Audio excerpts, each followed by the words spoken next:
பள்ளி செல்ல இருக்கின்ற ஏழை எளிய வழிகாட்டுதலற்ற விழிப்புணர்வை ஜெயிக்கும் இரவு பாடசாலை மாணவர்களுக்கு கல்வி உதவிகளை வழங்கும் நிகழ்வை இன்று நாம் ஒருங்கிணைத்திருக்கின்றோம். அன்பார்ந்த மாணவ செல்வங்களே,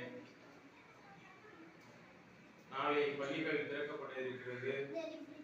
இதுவரை நீங்கள் கோடை விடுமுறையிலே உங்களது விடுமுறை காலங்களை மகிழ்ச்சியாக செலவழித்தீர்கள். நாளையில் இருந்து தாங்கள் தொடர்ந்து பள்ளி செல்ல வேண்டும். இத்தகைய காரணத்தை கொண்டும் நீங்கள் பள்ளியை விட்டு இடைநிறுத்தம் நின்றுவிடக்கூடாது. தொடர்ந்து நாம் பள்ளி சென்று தலை சிறந்த கல்வியாளர்களாக நம்மை உருவாக்கி கொண்டால் மட்டுமே இந்த விழிப்புணர்வை சமூகத்தில் இருந்து நாம் தலைநிறைவான ஒரு வாழ்க்கையை நாம் வாழ இயலும்